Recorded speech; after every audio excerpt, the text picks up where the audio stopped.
I guess I'll just jump in. We got less than 4 weeks left. How is it going over there? How does it feel to you? And what are the chances of victory for Trump?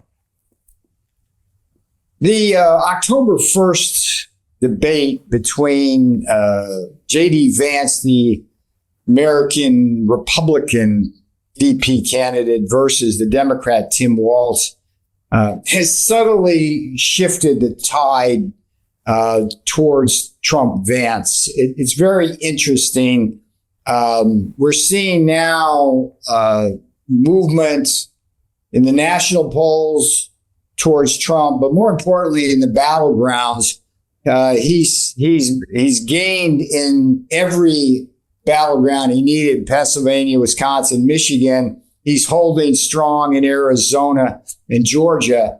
And I think what happened with the J.D. Vance, Tim Walz thing is it made a couple of things clear. When Vance came out of the gate, the media in this country, the legacy media, just descended on him like coyotes. And they were able to immediately give him a negative reputation with voters. And if you looked at the favorability ratings, which are the gold standard of politicians, he ranked well below Tim Walz. Once that debate happened, J.D. Vance used that opportunity not to attack Walz in a vicious way, but rather to introduce himself to the American public. The man came from poverty, wound up at Yale, in between stopped in Iraq, answering the call of war for this country. And he was a sharp contrast to Tim Walz, who famously has his wedding anniversary on the anniversary of Tiananmen Square. He's in deep with the communist Chinese. Has been caught lying about whether he was in combat. He's been caught lying about whether he was at Tiananmen Square today. So what that debate did was immediately elevate J.D. Vance as a serious man, as a man who could well be president if need be, versus Walz. And I think the biggest thing about the VT debate was to cast light as much on Kamala Harris for her bad judgment in choosing what Walz himself described himself as a knucklehead. So we're seeing things change. I've been doing two things for the campaign independently. I have the book you mentioned, The New MAGA Deal. It's at newmagadeal.com. What's interesting about it for folks where you are is it describes the 100 actions in 100 days that Donald Trump will take immediately upon taking office on everything from the economy and energy to foreign policy and some of the social issues we're grappling with on our side of the Atlantic. And I just released a report that you subtly referenced in your intro that looks at how Kamala Harris's policies on the environment, her anti-energy policies, her overregulation have really devastated both the manufacturing sector and the energy sector in the key battleground states. It's for those of you where you are, it's an artifact of American politics that even though we have 50 states in our country, the way our system is structured, it comes down to 5 or 6 or 7 states, we call them battleground states, that determine the election in most cycles. And if you look at, for example, Arizona, the copper industry has just been totally decimated there. We've lost power plants there, and aluminum manufacturing, which is big in Arizona, has been hammered by the lack of enforcement of trade policy by Harris. So you take that state and you talk to the voters about that. Then you go over to Pennsylvania.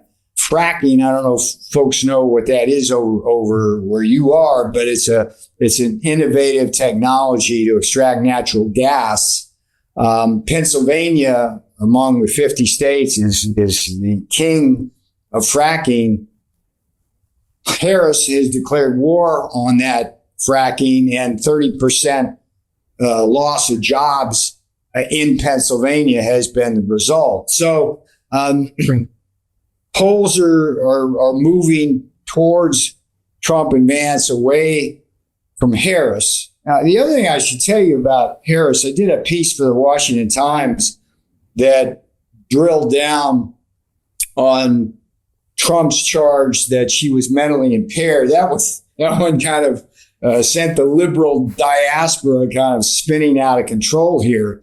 But if you look carefully at her and you just do a Psych 101, Psychology 101 analysis, and you look at her over-scripting, her over-rehearsing, her anxiety over speaking to the press, and things like that, you quickly conclude, you need not call it a mental impairment, but you can say she's mentally not fit, not built for the presidency. And I say that, I was with, as you noted again in your intro, I was one of three guys with the president for all 4 years. I've seen him in the Oval Office. I've seen him in the cabinet room, the Roosevelt room. I've seen him in Argentina at the G20, seen him in Osaka, the G7.